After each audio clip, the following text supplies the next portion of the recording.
The subcommittee on the Western Hemisphere will come to order. The purpose of this hearing is to analyze the ongoing crisis in Venezuela and the United States' response to Nicolas Maduro's attempt to steal Venezuelans' election on the 28th of July. I now recognize myself for an opening statement.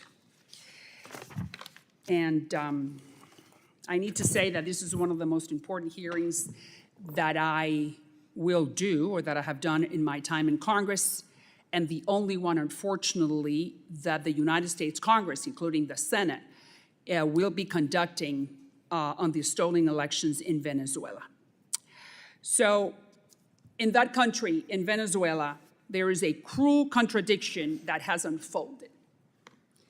Maduro has intensified its brutality through jail and death. In the meantime, unfortunately, American and European oil companies led by Chevron, Repsol, Eni, and Morel have now increased their pumping and their profits, directly fueling the tyrannical machinery of oppression. Look at this poster right here. As oppression goes up, so does the desire of companies to do business with Maduro. Shame on them. And here is the proof. Let's see. Let's go over here. Look. Let's start with Chevron. Chevron, $435 million in the month of August. Repsol, $100 million in profit in August. $155 million. And Morel, France, $96 million in profits. I represent the city of Miami. We are pro-capitalism. We are pro-free market economy. I am very much pro-energy sector, making a lot of money. But there are lines you do not cross when profiting from other people's miseries. Since the day of the election, 2,500 Venezuelans have been thrown in jail, and a bunch more have been killed. Anyone who opposes Maduro faces a so-called re-education plan at prisons, which in reality are concentration camps by the names of Tocorón and Tocuyito. In other words, as Venezuelan jails are crammed to unprecedented levels, and all these are facts, so are the Maduro coffers, courtesy of American and European companies. Once again, shame on you. Chevron, Repsol, Eni, and Morel, blood is on your hands, and it will be on yours, the Biden administration, and on us, the United States Congress, if we do not act today. We are the United States, regardless of the party.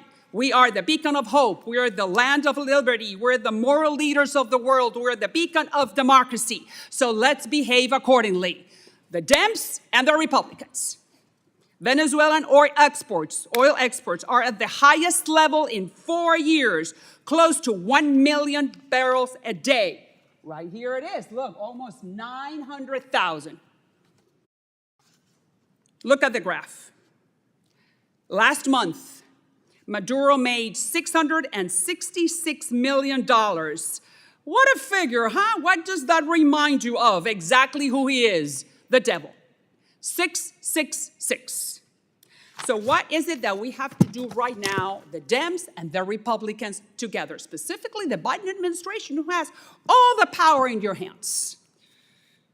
First of all, I believe that we have to put a pause on every oil license for Venezuela granted by the Treasury Department, a department that the State Department guides what to do.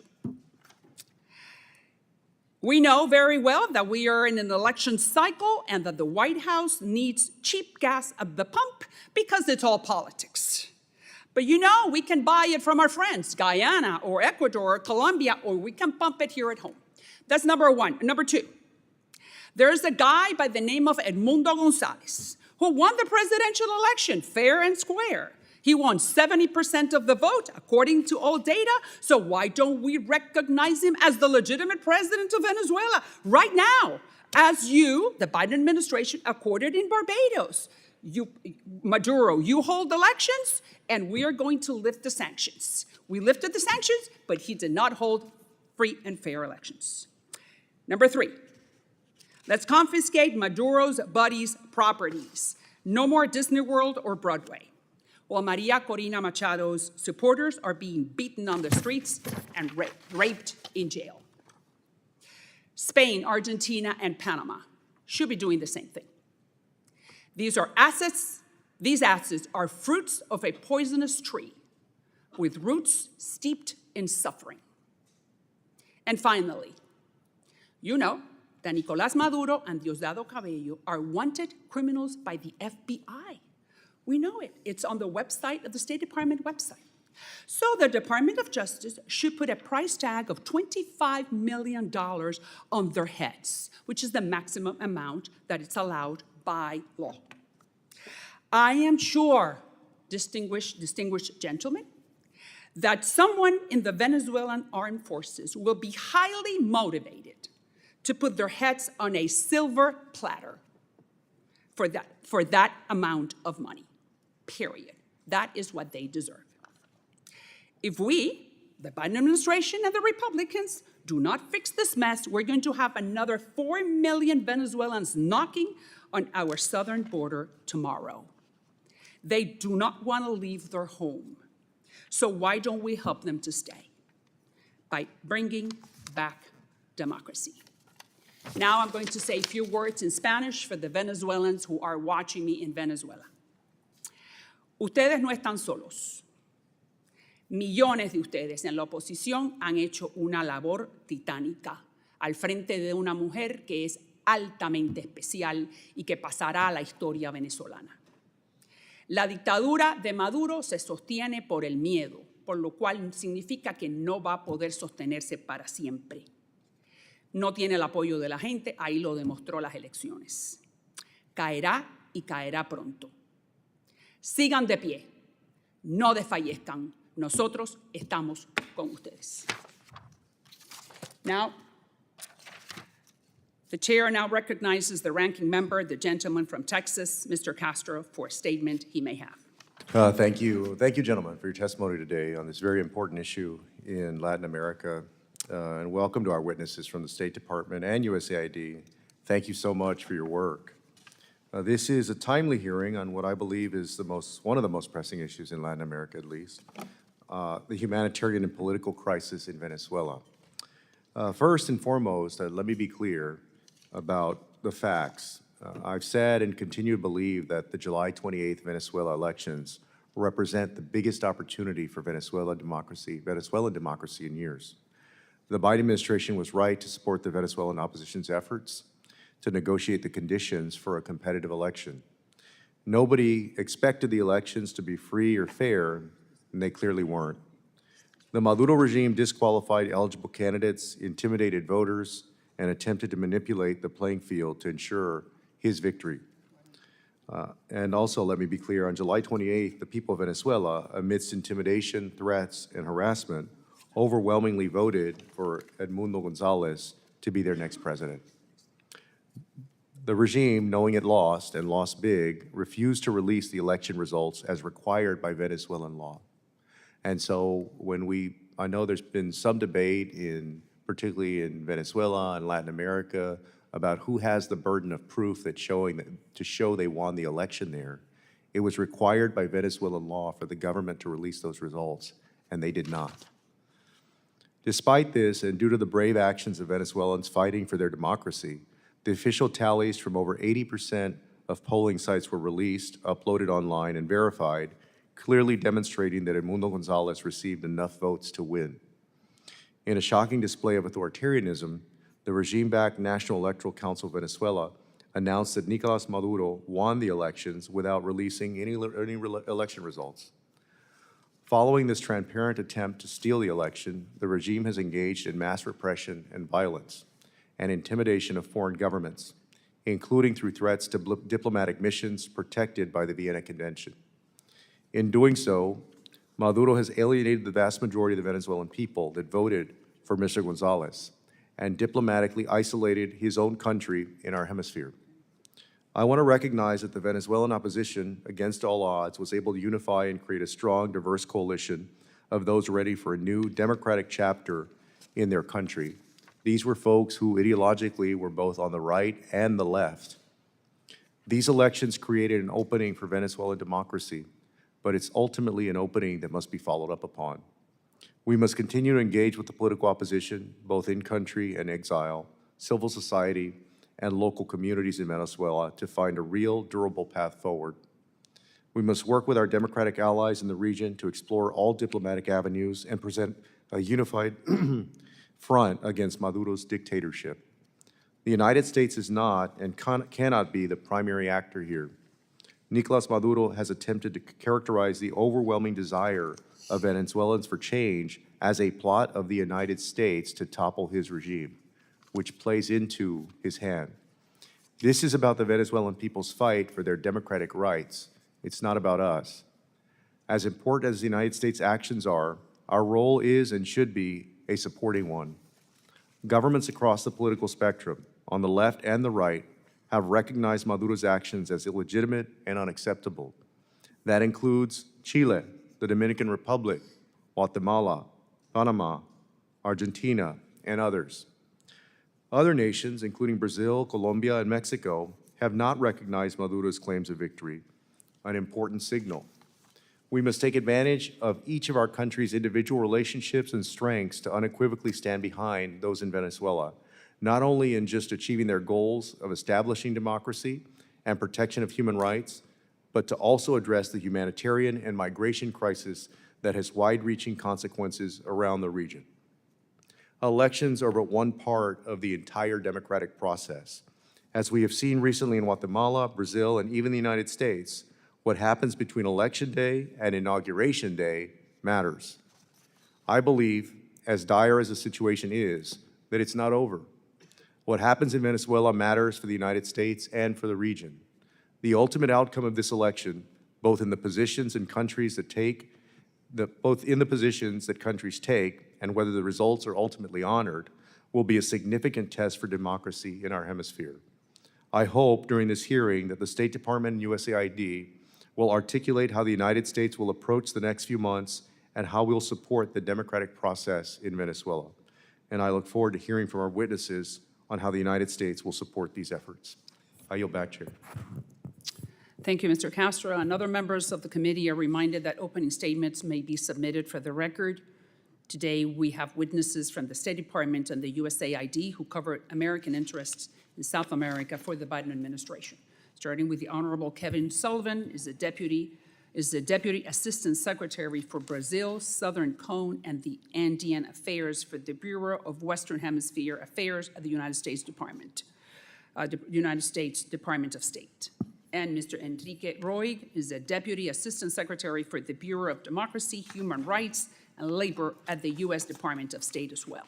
And Mr. Greg Howell is a Senior Deputy Assistant Administrator for the Bureau for Latin America and the Caribbean of the U.S. Agency for International Development.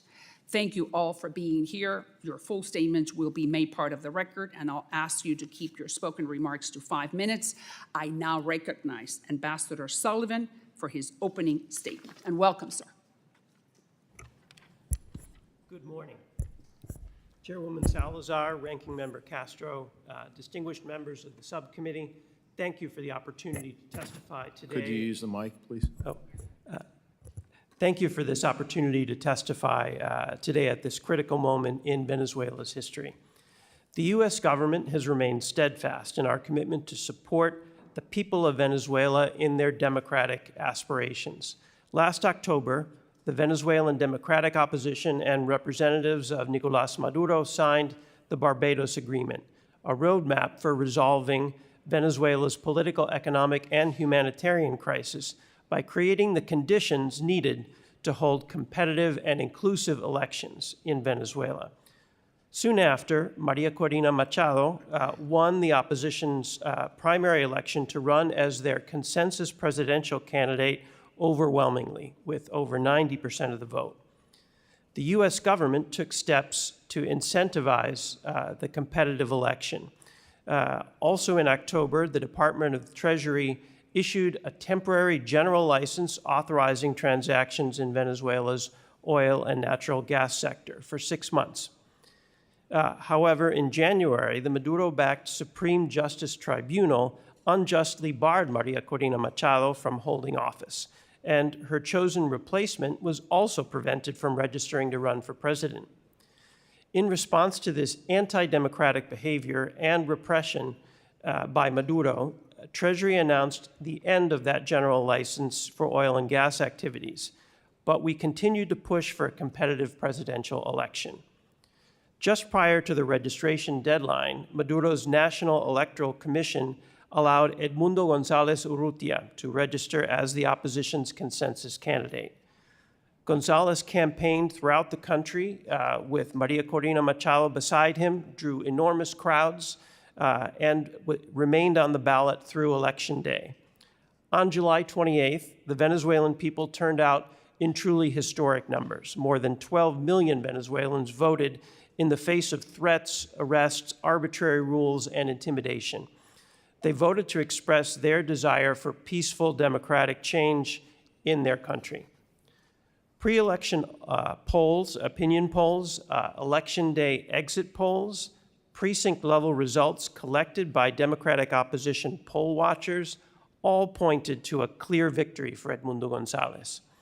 Yet hours later, the Maduro-controlled CNE declared Nicolás Maduro the winner. To this day, the CNE has not published the precinct-level results or presented any other evidence to substantiate its baseless claim of a Maduro victory. By contrast, shortly after the election, the Democratic opposition posted online official precinct-level tally sheets representing more than 80% of all polling places nationwide. These tally sheets, which have been corroborated by independent observers and electoral experts, show clearly that Edmundo González won 67% of the vote to Maduro's 30%. The opposition's impressive effort to collect this polling station information is a testament to their organization and tenacity, and to the people of Venezuela, who at great risk came out to demand that their voices be heard. The Carter Center and the UN panel of experts, who had been invited by Maduro representatives to observe the election, each published independent assessments noting that the tally sheets collected and released by the opposition appeared genuine, while the CNE announcement of the election results claiming Maduro won lacked transparency and integrity and failed to meet even basic democratic standards. Maduro and his allies have continued to refuse to recognize the will of the Venezuelan people or to heed the repeated calls from the international community to release detailed election results, and have instead launched widespread repression in an effort to cling to power. My colleague from DRL can provide additional details about that. Winning candidate Edmundo González Urrutia is now in Spain because Maduro representatives issued a warrant for his arrest on baseless, politically motivated charges.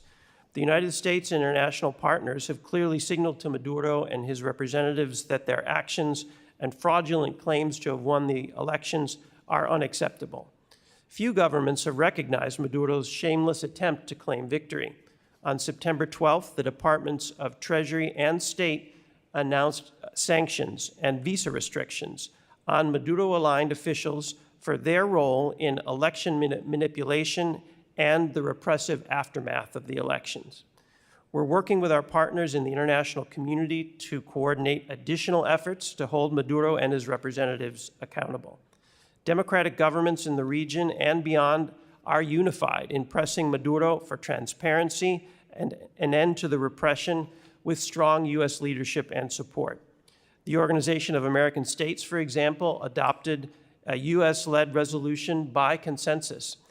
More than 50 countries supported Panama's statement of concern in New York outside the UN Security Council last week.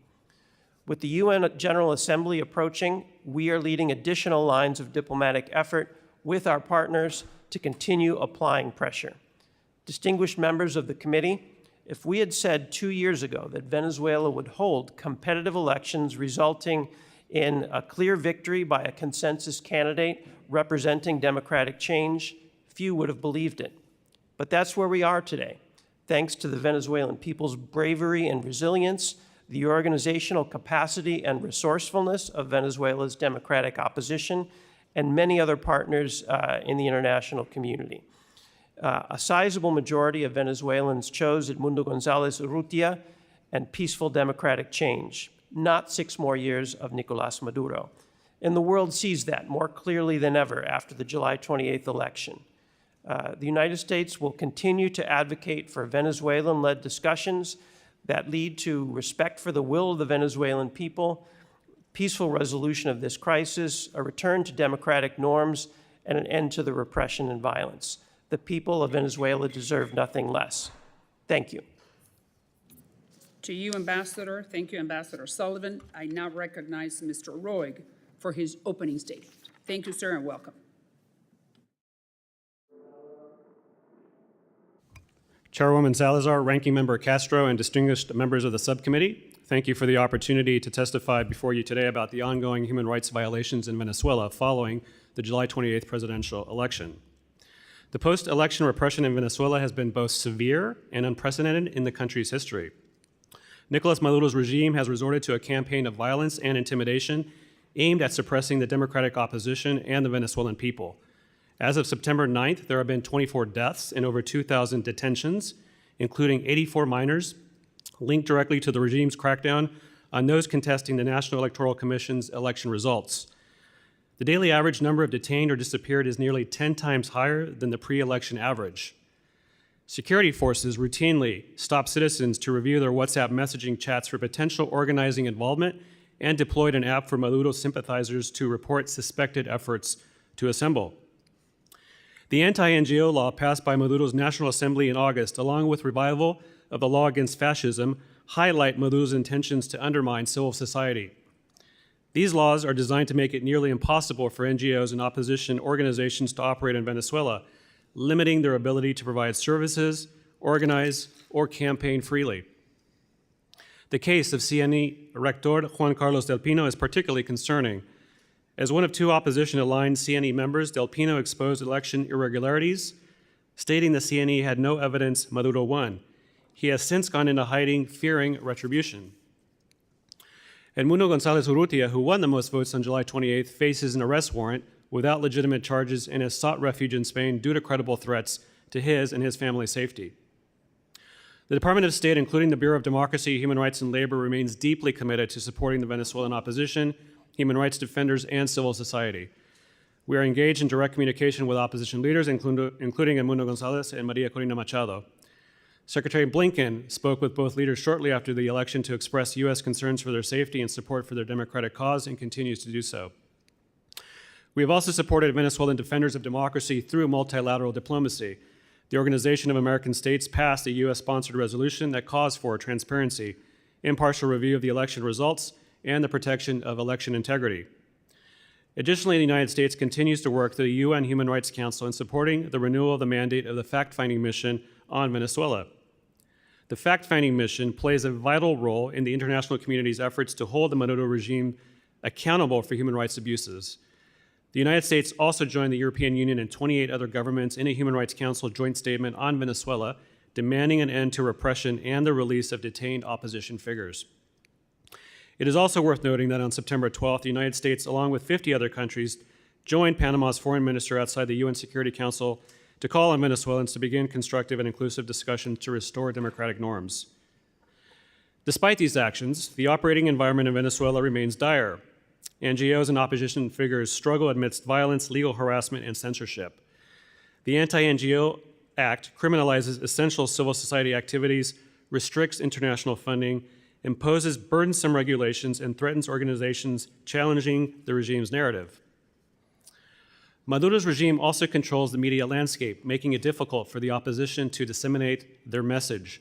Social media platforms, a critical tool for the opposition, have been targeted by regime surveillance and internet blackouts. Despite these challenges, the opposition continues to rally support.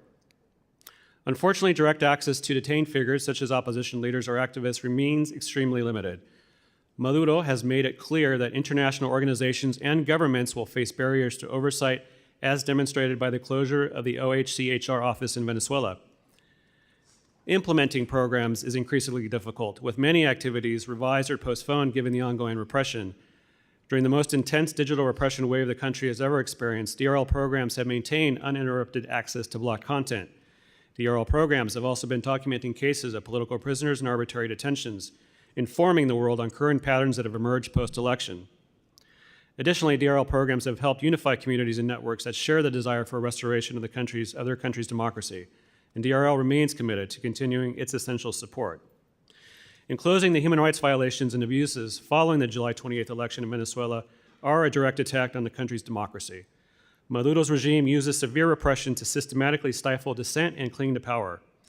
The United States remains steadfast in its support for Venezuelan civil society, opposition leaders, and the democratic aspirations of the Venezuelan people. We will continue to work tirelessly with the international community to apply pressure, demand accountability, and support those who are fighting for a free and democratic Venezuela. This is evident from our announcement on September 12th of sanctions and visa restrictions on individuals undermining the electoral process and suppressing the democratic opposition. Chairwoman Salazar and members of the subcommittee, thank you for the opportunity to testify today. I look forward to your questions and to working with this committee in the future. Thank you. Thank you for being here. Thank you, Mr. Roig. I now recognize Mr. Howell for his opening statement. Thank you, Chair Salazar, Ranking Member Castro, and members of the subcommittee for the opportunity to testify today on this vitally important issue.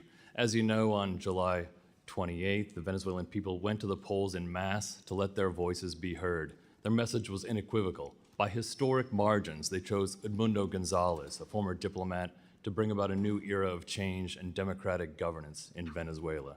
Yet Maduro has gone to great lengths to avoid recognizing the true election results. Since July 28th, he's wielded his control over the National Electoral Council to announce fake election results without presenting a shred of evidence. He's also wielded his control over the Supreme Court in an attempt to grant a veneer of legitimacy to the National Electoral Council's lies. Maduro has also unleashed an unprecedented wave of repression. He's unjustly detained journalists, political actors, and human rights defenders. These political prisoners are held in inhumane conditions and frequently subjected to torture. Tragically, many of those are minors. Most notably, Maduro has directed baseless charges and intimidation at Edmundo Gonzalez, causing him to flee the country. Despite the dire situation in Venezuela today, we cannot lose sight of the fact that Venezuelan voters, democracy activists, candidates, and political parties have achieved something truly extraordinary. Long divided by ideology and personality, the Venezuelan opposition came together last summer in a primary election to choose Maria Corina Machado by overwhelming margins and with stunning participation rates. When Maduro blocked Machado from running, the Democratic coalition remained united, ultimately following her lead to support Edmundo Gonzalez as their candidate for president. And despite the threats, the arrests, and a broadcast media blackout that aimed to silence the Gonzalez campaign, Venezuelans sought out information and participated in rallies. As the election approached, civil society and democracy activists informed and registered voters as Maria Corina Machado campaigned alongside Edmundo Gonzalez. And on election day, opposition poll watchers risked their lives to remain in voting centers and demand election results from each polling center as stipulated by Venezuela's election law. And in the days after the election, they were able to put together those results and prove that Edmundo Gonzalez beat Nicolas Maduro by a margin of over 35%. They did what Maduro and his electoral council have refused to do, making the results public so that the will of the Venezuelan people would be known to the entire world. USAID is very proud to support democratic actors in Venezuela and around the world. We work to support their ability to organize internally, broaden their democratic coalition, exercise their freedoms of expression and peaceful assembly, and defend democratic principles. Our programs also enhance the Venezuelan people's access to uncensored information by supporting independent media reporting. At this critical time, Our programs are focused on strengthening civil society and human rights organizations' capacities to report effectively on the dire human rights situation in the country and carry out oversight of the activities of Maduro and his representatives. In the days after the election, we've seen countries around the world rally for the cause of Venezuela and a democracy there. Leaders from across the political spectrum are calling for transparency, and several have joined the United States in acknowledging Edmundo Gonzalez's overwhelming victory. Shamefully, Maduro has ignored the international community's call for transparency. If Maduro continues to ignore the will of the Venezuelan people, there's real concern that many more Venezuelans will begin to leave their country soon, in addition to the nearly 8 million who have already fled. As the Venezuelan people continue to fight for democracy, it's crucial that we continue building international support for a democratic transition in Venezuela. We must ensure that the international community does not turn away from the Venezuelan people who have risked so much to make their voices heard and their votes counted. Thank you very much. To you, Mr. Howell, thank you for your statement. Thank you very much for being here. And then I now recognize myself for 5 minutes of questioning. Well, I think that after having heard 3 of you, we're all on the same page. We agree that Maduro stole the elections. You guys have, you gentlemen have said that severe and unprecedented repression, minors 10 times higher than before the elections, the detentions that the CNE guy or that gentleman that now is in hiding said that Maduro did not win, inhumane conditions to minors. The CNE is not publishing the voting tallies.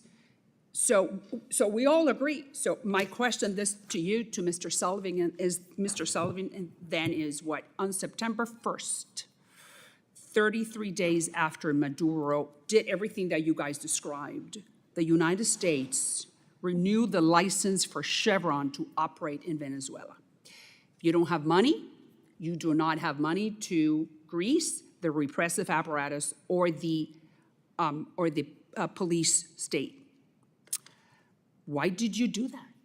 Why the State Department renewed that license? Specific, general, individual. We don't need to go into the words. I just want to know, why did you do that? And do not tell me that Treasury told you, because state dictates and Treasury follows. Thanks for the question, Chairwoman Salazar. As you know, decisions about sanctions are made with interagency consultation. They are taken.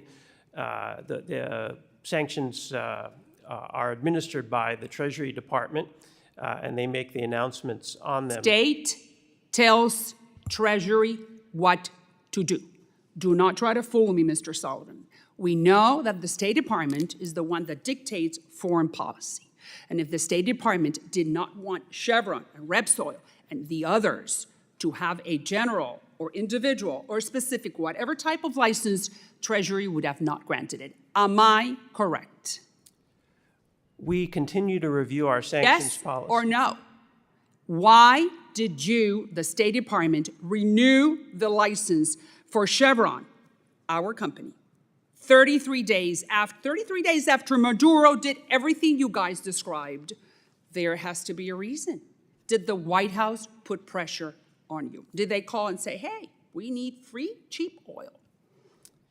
Well, as I mentioned, Chairwoman Salazar, Yes, sir. The U.S. government coordinates on these issues. Treasury administers the licenses, and we continue to review our sanctions policy with respect to Venezuela with a view to advancing our overall objectives of promoting, in this case, a democratic transition. How can you promote a democratic transition if we have agreed that Maduro stole the election? And all we're doing is helping him stay in power and creating another migrant crisis, because the other gentleman, Mr. Roig, just said it. We're talking about 4 million Venezuelans have said publicly that they're going to leave if Maduro stays, because there's no food. because there are no jobs, because they're repressive apparatus. So again, explain to me how come you decided to not only give to Chevron, but to all the others that are just fueling the regime. Tell me.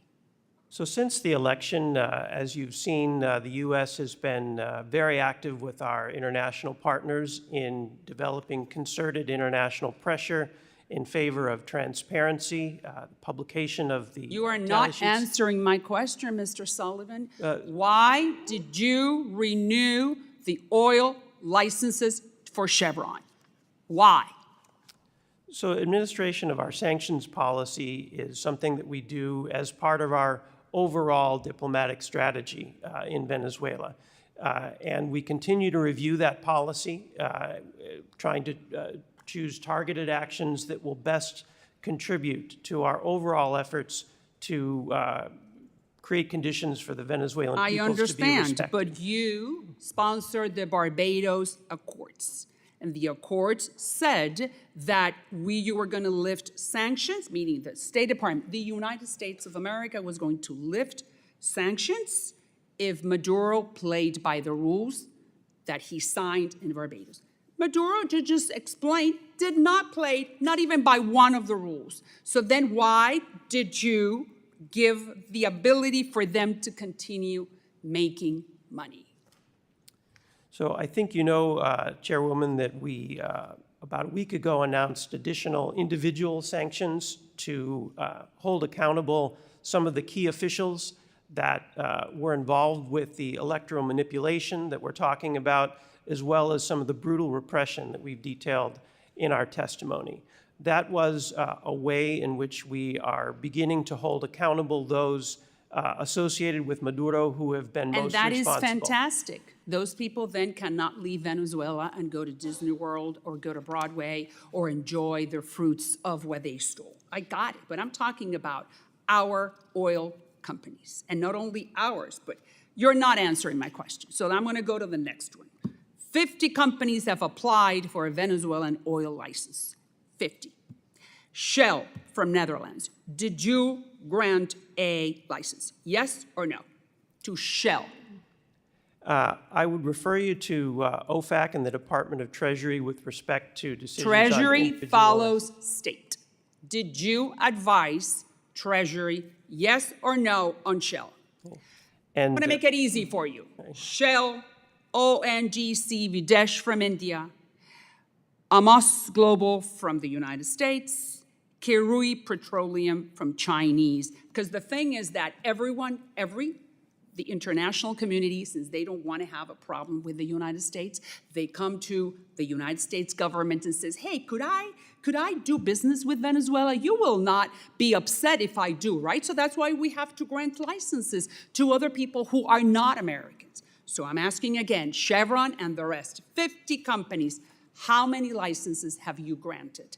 And the only reason why I'm doing this is because if you grant a license, Maduro has money and he can beat Maria Corina's supporters on the streets and rape the people in jail. You understand that, right? Money means repression. No money means less repression. Am I right? What am I saying? Where am I wrong? Where do you think I'm wrong? Chairwoman, in terms of specific license applications, I really can't speak to individual decisions on that. What I can tell you I'm only asking you yes or no. What I can tell you is that, first of all, we do consider the revenue that is generated for Maduro as we consider these decisions. We also consider other factors, broader U.S. interests, as well as where we stand in our broader diplomatic efforts in addressing this problem. Sir, don't you understand that Maduro is laughing at us? And we are the leaders. You said, one of you gentlemen, you said we're trying to garner some international support. We are the leaders. If the United States is not at the head Brazil, Colombia, Peru, the rest are, you know this. I don't have to, I mean, you guys are career diplomats. You're serving the country. You're trying to do your very best. I'm not saying, I'm not passing any judgment. I'm only passing judgment on the decisions that the State Department has taken. And I'm asking you, why? And you haven't answered. Well, you mentioned the diplomatic efforts that we've been engaged in, and the U.S. has taken a leadership role in a number of fora, from the OAS In a to the very UN. weak manner. That's why Maduro is going like that. Well, And we are granting licenses to these people. That's the number one tool we have. Do you agree with me? We certainly agree that sanctions are an important part of our toolkit, and that's why we have used them most recently on September 12th, as I mentioned, and we have certainly not ruled out additional actions going forward, whether individual or broader sanctions.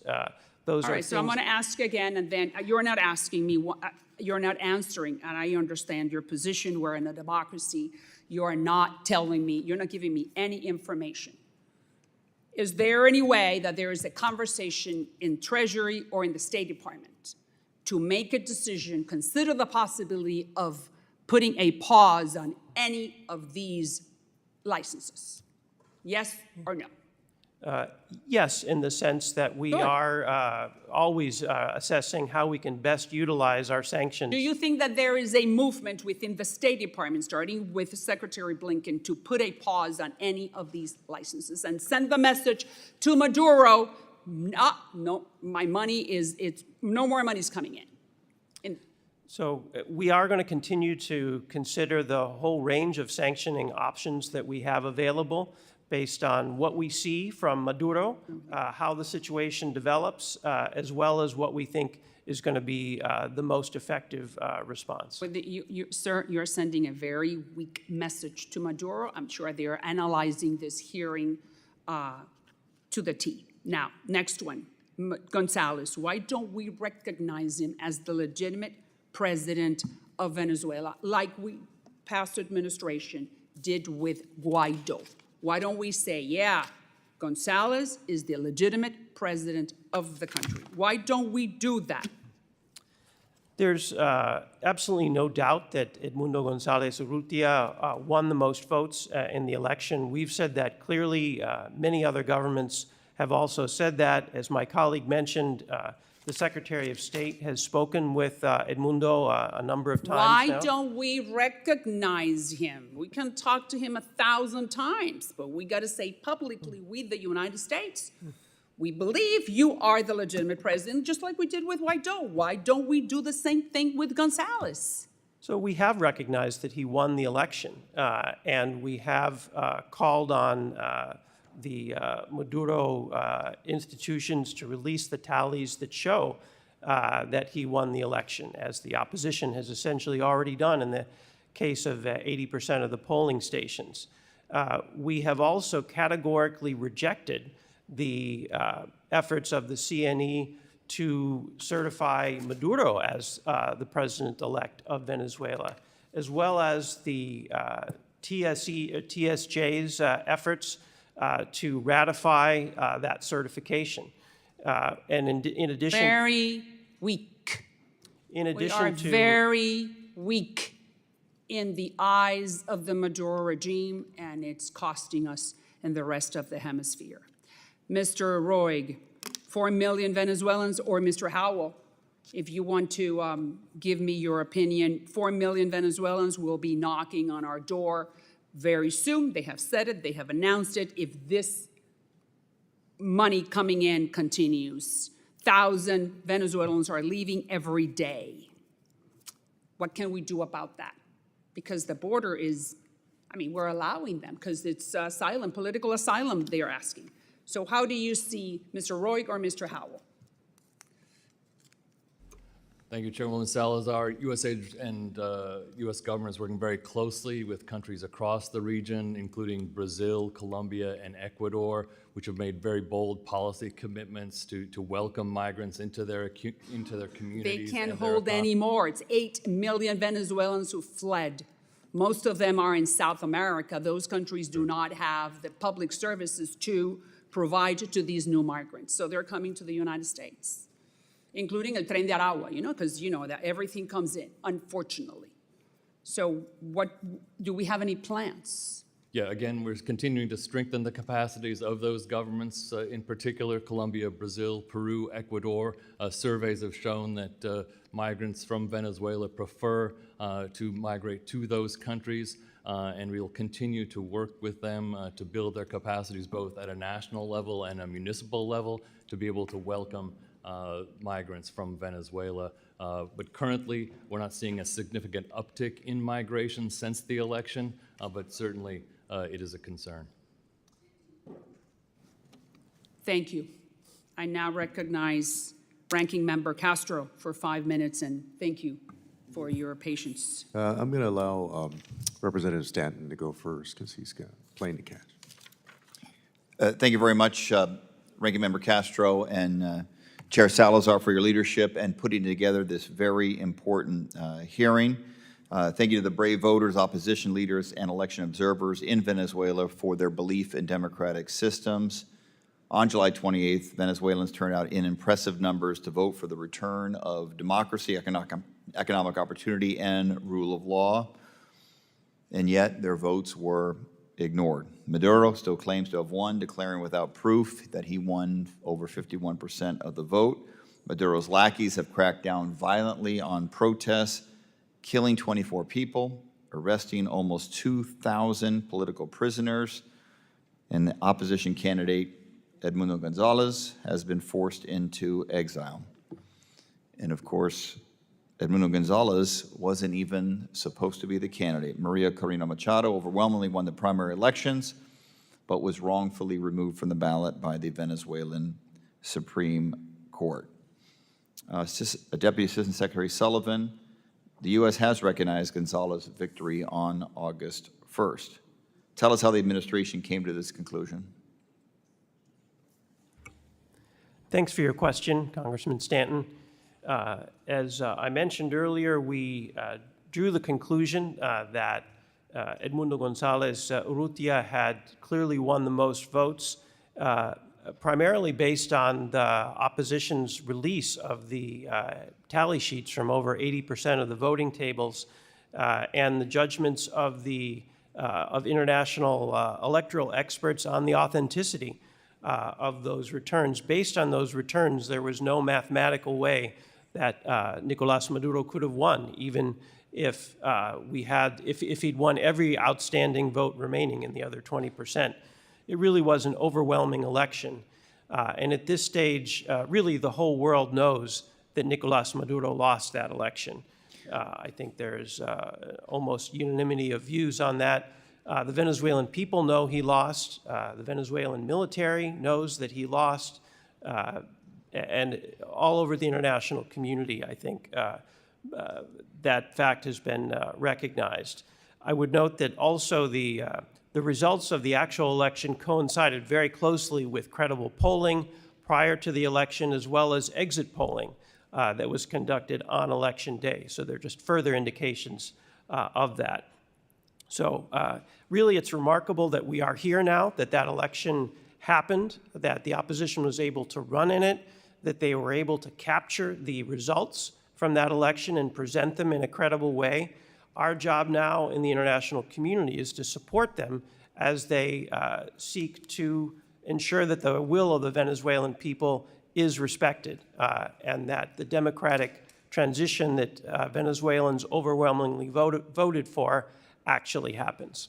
Unfortunately, Brazil, Colombia, Mexico have remained neutral so far, mainly calling for proof of results and suggesting a variety of solutions. Brazil's President Lula suggested that Venezuela hold new elections, and Colombia's President Petro suggested that Maduro and Gonzalez form a coalition government. Deputy Assistant Secretary Sullivan, Brazil, Colombia, and Mexico have tried to act as intermediaries between Maduro and the opposition.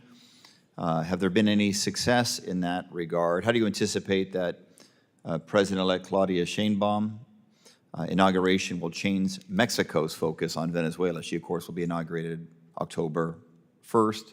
Are there other countries better positioned to act as intermediaries? Thanks for the question, Congressman. We have really been quite happy with the role that Brazil, Colombia, and Mexico have been willing to play. In many cases, those leaders have had long relationships with Maduro and his associates, but nonetheless, they have recognized that the way that Maduro conducted the election and withheld the election results really is just not democratic and not credible. And they have, number one, called on Maduro to release those results and to respect them, and have indicated that they would not acknowledge Maduro's election result until and unless he did so. That's really quite an evolution from where those governments might have been a few years ago. And because of that, those longstanding relationships, we've been hopeful that they could play a helpful role in overall international efforts. We believe those efforts are ongoing. We hope that Maduro will take counsel from those leaders about transparency and respect for democratic norms. We are also hopeful that the incoming Mexican president will also maintain those standards.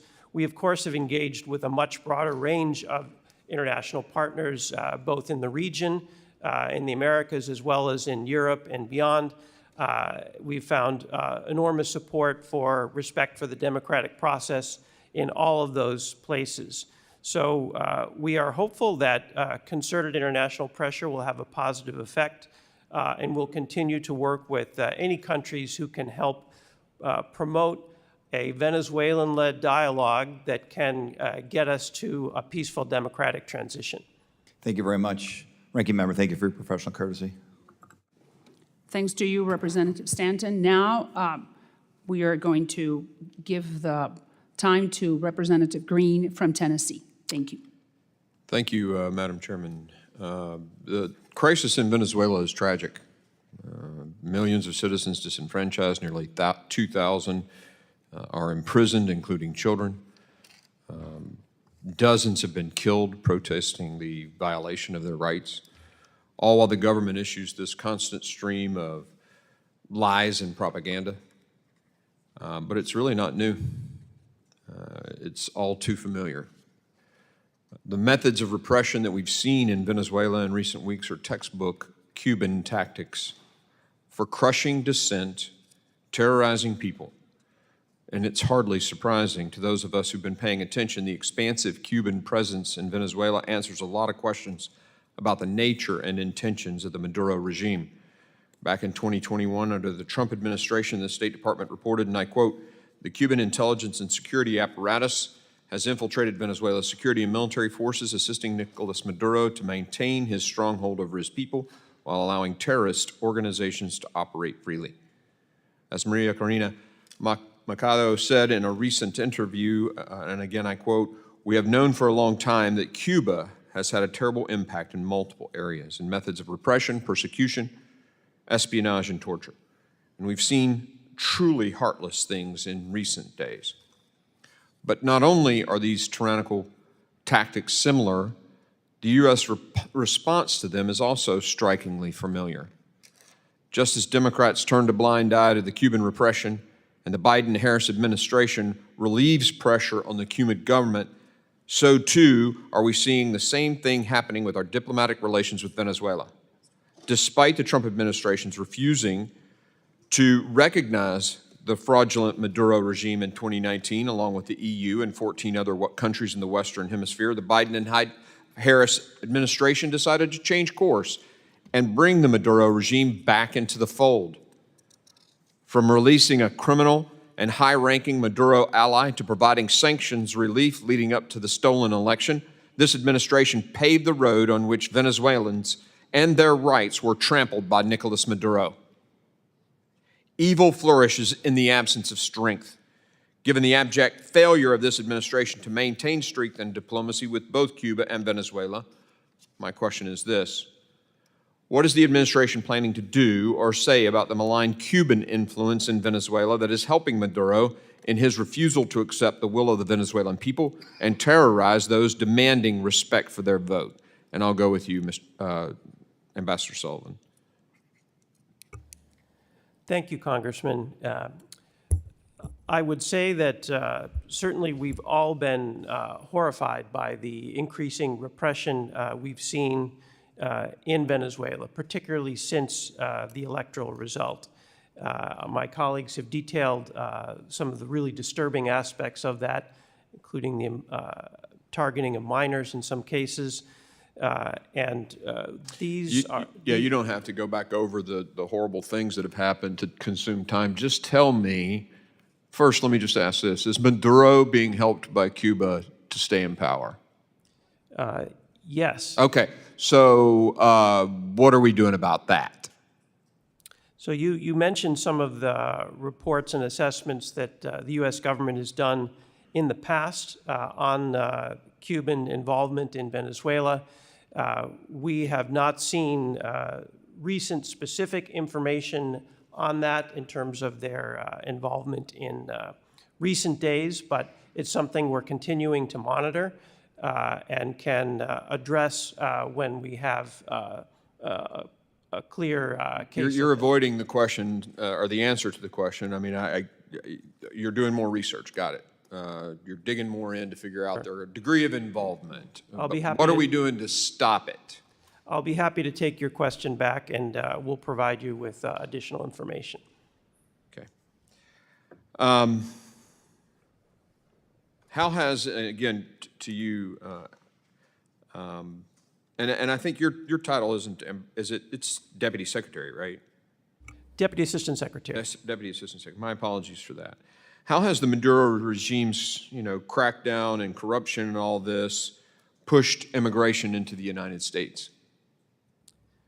Well, Maduro's misrule over the last several years has resulted in the outflow of over 7 million Venezuelans. Some of them have left because of direct political repression, others because of the economic failures of Maduro. In any case, they're all really related to the way Maduro has run Venezuela over the last several years. We've seen over the last couple of years in particular a heightened outflow. My colleague Greg Howell talked about some of the efforts we've undertaken with others in the region to help the whole region cope with the impact of those outflows. Do you know how many people have come across from Venezuela, flown from Venezuela to the United States as part of this program that the DHS Secretary has put together to just bring people from rogue regimes into the United States? Can you get me that number if you don't have that number? I can take your question back about the number of Venezuelans who've participated in what I think you're referring to the increased lawful pathways that Well, it wasn't lawful. Even the administration admitted that that new program violated laws. So the flights that I'm talking about into the interior of the United States from Venezuela, I'd like the number from what state thinks it is. And if you can get that to me in writing later. Okay, we'll take Thank that you. question back. Thanks. I yield. Thank you, Representative Green. Now I recognize Ranking Member Castro from Texas. Thank you, Chairwoman. A few things first. I don't envy your work. We participated also determining when sanctions are appropriate and how narrow or how broad those sanctions should be, which individuals to sanction or which sectors to sanction. It really is walking a tightrope. You know, I've supported Venezuelan sanctions in the past and am willing to look at more sanctions. But I think we also have to recognize that how you set those sanctions, you've got to set them in a way that puts enough pressure on a government to do the right thing, in this case, to hold free and fair elections and recognize a legitimate election result, and at the same time, doesn't devastate an economy so much that it affects people well beyond those in the elite of government, and it forces mass migration. Look, I agree with the chairwoman that I think there are a lot of Venezuelans who have said and who will leave if Maduro is there for another 2, 3 years, 4 years, whatever it may be. But there will also be a lot of people who will leave if there are sanctions that are put on so harshly that you essentially starve the country and people have no choice but to go. Also, on the situation with recognizing Mundo Gonzalez, it's a double-edged sword because, I believe that he won the election. I've said that clearly. At the same time, the imprimatur of the United States carries with it a lot of positives and a lot of strengths, but we've seen historically how it also can play into the hands of dictators because we become their foil to curry favor with what is for them the home team, in this case Venezuelans, and the United States is that big evil empire who is trying to harm us as a country, and so they have successfully, some of them, played this insider-outsider game where these outside folks are trying to tell us who's going to be president and how our country is going to run. So that's why I say it's a tough mix of how you do that. And thank you all for your work and for doing it diligently and thoughtfully. I have a few questions really quick. The first one, since July 28th, a key priority of the United States and many of the other countries in the region has been to push the Maduro regime to enter into negotiations with the opposition regarding a democratic transition with the results, in line with the results of the election. The Maduro regime has broken ties with a number of countries that recognize Edmundo Gonzalez's victory and has diplomatically isolated itself. This has left few avenues to engage with the regime to push it to enter into those negotiations. One such avenue was the Brazil, Colombia, Mexico efforts by Presidents Lula, Petro, and AMLO. Another early channel seemed to be Qatar. Both seem to be dormant at the moment. So I wanted to ask you, Mr. Sullivan, how do you assess the outcomes from these channels? And are there any partners still actively engaging with the regime to push them to enter into negotiation? Thank you, Ranking Member Castro. Yes, there are international partners that remain actively engaged with Maduro. As you pointed out, it has been very difficult. Maduro and his representatives have really been focused much more on repression and denial since the election. And that's hard for anyone to deal with, whether it's the United States or Brazil. But we have remained in contact with the countries you mentioned, Brazil, Colombia, Mexico, Qatar as well, and of course, many of our other partners around the Americas and Europe.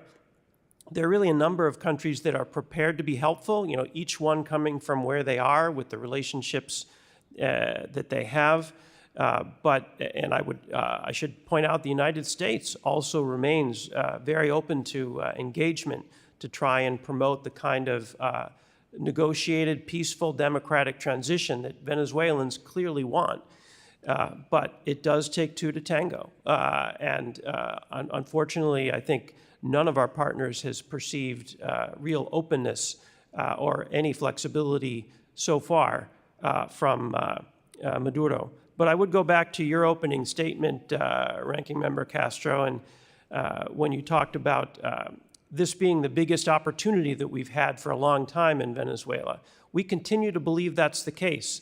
And we also would agree with the idea that there's a lot that can happen between an election and an inauguration. That's certainly the way we're looking at the situation now. No, well, thank you for that. And also in the last couple of days, news reports and assertions by the Maduro regime alleged that the Spanish government had an active role in Edmundo Gonzalez signing a document recognizing Maduro's electoral victory. Edmundo Gonzalez says he was forced to sign it, has denied the Spanish government was complicit, and the Spanish government also denies any involvement. And so I wanted to ask you, what's your assessment of the situation, and were there external factors coercing Edmundo Gonzalez to sign that document? Ranking Member Castro, I think Edmundo Gonzalez Urrutia himself has been very clear about what happened. He was coerced by Maduro and some of his representatives into leaving the country after he had been falsely accused of a number of serious crimes, and arrest warrants had been issued for him. That is really the essence of the situation. The Spanish government facilitated his departure to Spain, where fortunately he's safe. and out of the reach of Maduro, I would refer you to some of the Spanish government's own statements about what role they played. They helped him find safe haven, essentially. But in terms of coercion and manipulation, I think that there we're talking about Maduro and his representatives. And by the Spanish government is more on the left, right? Yes, that's true. But I think the Spanish government, along with really the rest of the European Union, has consistently advocated for transparency in this election, respect for democratic norms. The European Union has put out a number of very strong statements, including some involving all 27 members. And I understand that the government of Spain fully shares those sentiments. And I say that, or I ask that question, because I mean to say it's not like it's a right-wing government that's attacking Maduro or, implying that this process was unfair because they ideologically disagree with Maduro. And then the point I meant to make also with Edmundo Gonzalez is, the version of what we tried with Guaido, we essentially, I would argue, Chairwoman, I know we can debate it and stuff, but I would argue that we tried that with Guaido, the recognition, and it fell apart. And you know what I've said on Cuba. We kind of see things a little differently, but I don't wish for us to have a similar relationship with another Latin American country the way we've had with Cuba since Castro came into power, which was total isolation. We basically tried to shut them out. Isolate them. We have isolated them.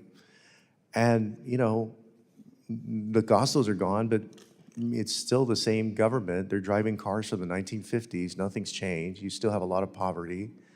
And it's just kind of been a stale relationship. That doesn't mean that you just give them whatever they want and everything's cool. But I do think that it's a warning about it's a warning about sometimes about the limits of an approach and how you have to assess along the way what you're doing and what the appropriate actions are. And again, I've supported sanctions on Venezuela. I've supported sanctions on other countries. I don't have a problem on Russia. I don't have a problem imposing sanctions on nations where it's appropriate. But I have learned in my 12 years here and all of those here on this committee that there may not be a perfect answer, but man, you've got to do it. It's got to be calibrated and done the right way. Otherwise, if it goes one way or the other, the wrong, too much, not enough, or too far, the result's going to be bad. So, thank you. I yield back, Chairwoman.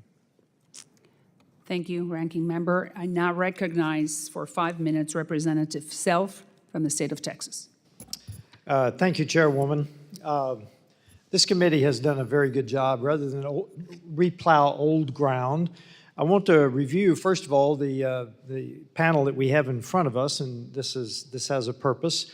Mr. Sullivan, you have in your resume, it says you're a strong advocate for democracy and human rights. Mr. Roig, you work for the Bureau of Democracy, Human Rights, and Labor. Mr. Sullivan, you've said respect for the will of the Venezuelan people twice, I think. Mr. Roig, you've said that they are checking the Snapchat of citizens, stopping and checking the Snapchat. Mr. Howell, you said support democratic actors around the world. I think I got that right. So I have a rare opportunity here because in your portfolio, Deputy Assistant Secretary Howell, you have Brazil. So along these lines, I want to, obviously Brazil has been in the news recently because they have frozen access to X in their country. Millions of Brazilians use that service. And Brazil, just to remind everyone here, has a larger GDP than Mexico. It has triple the GDP of the number 2 country in South America. So we are talking about a significant country in South America. Since it's in your portfolio, Deputy Assistant Secretary, you know that the Brazilian judge seized cash from Starlink, related to X, of course, to pay their fines. Now, the American government, I think, along the lines that I just laid out from you three gentlemen, ought to be taking steps to ensure that our companies, especially those dedicated to free speech in a regional democracy, are not to be harassed by these nations. And I wish that the Biden administration was as aggressive on Brazil in this case as you seem to indicate you are going to be, you might be, on Venezuela. So first question for you, Mr. Howell, is what is the administration doing, actually doing, not studying, not planning? What are you doing to combat the steps that Brazil has taken to censor their citizens? Sorry, Congressman, you're looking at me, Deputy Assistant Secretary Sullivan. You said Howell. I'm sorry, I did, Deputy Assistant Secretary Sullivan. I apologize, who should I apologize to? No one, sir, just clarifying. Just clarifying, I'm looking at you, Deputy Assistant Secretary Sullivan. Thank you. Good. Well, I'll be happy to address your question, and I know my colleague Das Roig has also been tracking the Brazil X issue quite carefully from a freedom of expression perspective. But I'll just say that we, of course, have been paying close attention to the situation. No, I ask, what are you doing?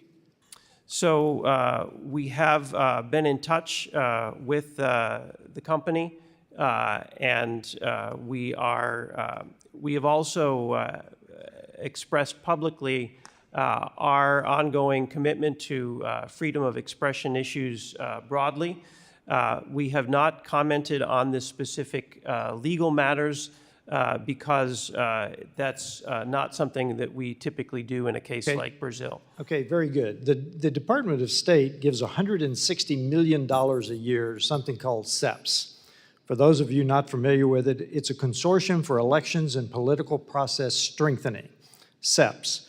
Now, apparently, they got $20 million from the Department of State specifically for Brazil-related work in 2021, which was prior to the last presidential election in Brazil. I want to know specifically what was the purpose of those funds, because just for information again, CEPS includes such sub-organizations as Countering Disinformation Project, Countering Disinformation Guide, a database of informational interventions. And here we have this country, CEPS with State Department money. With these organizations, what did they use those $20 million for specifically in Brazil? Congressman, in this case, I would invite either of my colleagues to indicate whether they're aware of the CEPS grant. We do similar grants sometimes through DRL and sometimes through USAID. I'm about to run out of time, so I'm going to submit that for response in writing. We'll be happy to get back to you on that. And if I may, Chairwoman, one more point. I will also be asking you about the two warships that Brazil's president gave material support to recently, and the Macron is the one I'm most concerned about. It has been renovated into a sea base to include the possibility of Iranian special forces deploying around the world, in this case, in Brazil. I'm very concerned about that. I'll be submitting that question for a response as well. Madam Chair, I yield back. Thank you, Representative Self. Now I recognize for 5 minutes Representative Kamlager Dove from the state of California. Thank you, Madam Chair. Thank you for hosting this hearing, and I hope that we can have one similar to this on the issue of Haiti, given the turmoil that's going on in that country and the fact that Haitians are under siege here and abroad. The elections in Venezuela were one of the most impressive exercises of democratic participation that I have seen since joining this committee.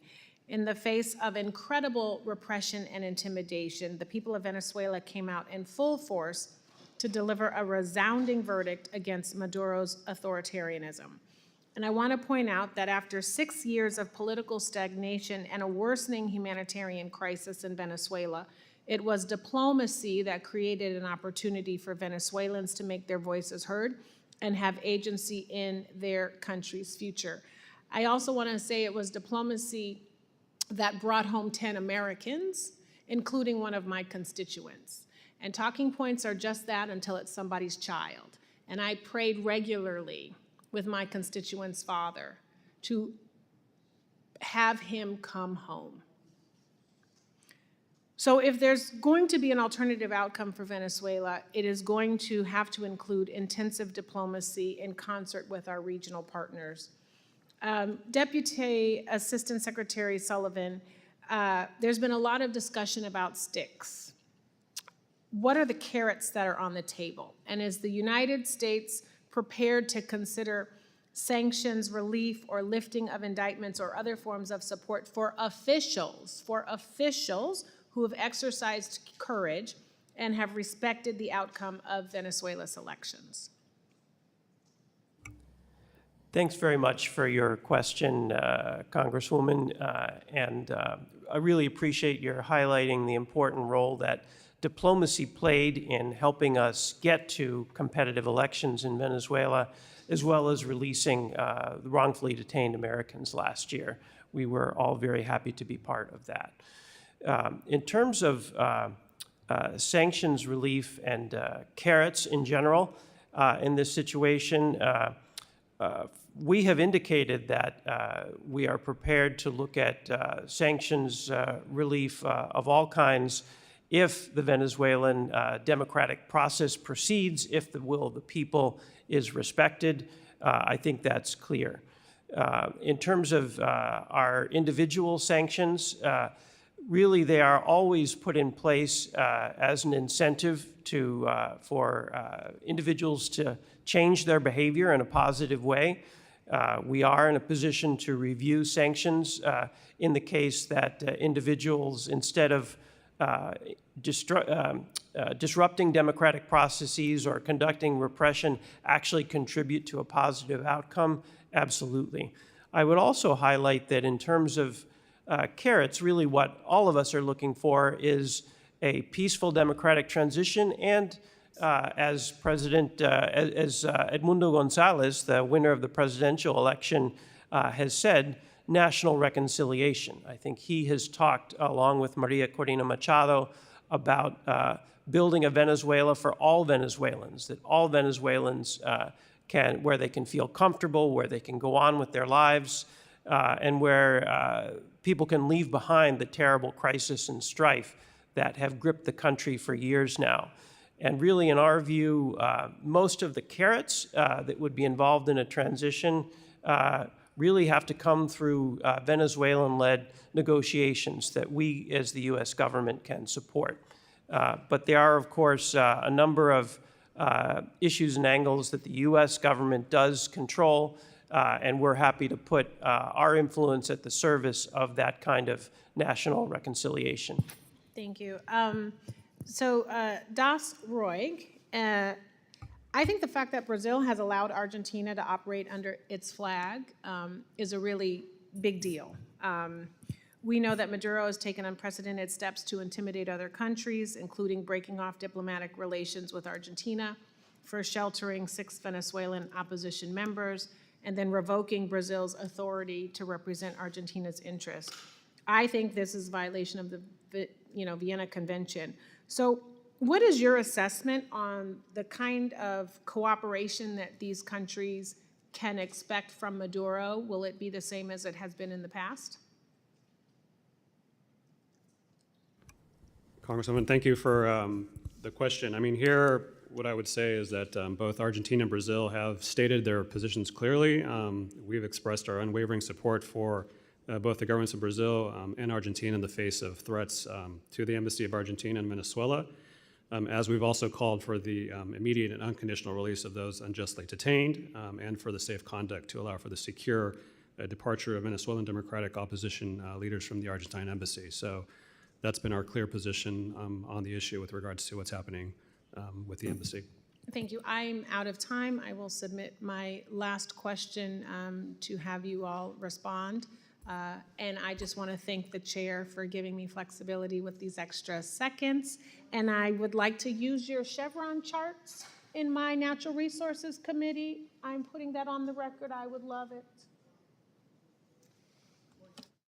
Thanks to you, Representative from California. And now I recognize Mr. Castro for any closing remarks he may have. Thank you, Chairwoman. As you all know, we only have a few session weeks left in the year, and I know how busy November and December an election year can get. And so I don't know if the subcommittee will hold more hearings during that period. I certainly hope we do, but in the case that we don't, I want to take this opportunity to thank the Chairwoman for her leadership and the members of the subcommittee for their work, particularly Greg Stanton, Sidney Comlonger-Dove, and Jared Moskowitz. I also want to thank the committee staff for their work in keeping the work of this subcommittee going. As you all know, anybody that's worked on Capitol Hill knows that the staff they're the real drivers of a lot of the work that we do. And that includes Sid Ravishankar, Jaya Kirtapal, Rodrigo Garza, Russell Brooks, Radhika Prabhu, Sahika Carr-Johnson with the Democratic staff, and also with the Republicans, Ricardo Pita, Maggie Gosler, Christy Cortocrax, Jacob De Peralta, and Ana Quintanilla, all with the Republican staff. Also on the Chairwoman's staff, John Mark Kolb and Austin Johnson. And thank you all so much for your work and the issues that we've discussed, the debate. You can tell the debate has been lively these 2 years, but I think it's been important that we've covered these issues. So thank you. I yield back, Chairwoman. Thanks to you, and I agree with the whole staff for this wonderful committee. Dems and Republican working together, and it's a delight to be working with you, Ranking Member Castro. And I now recognize myself for any closing remarks.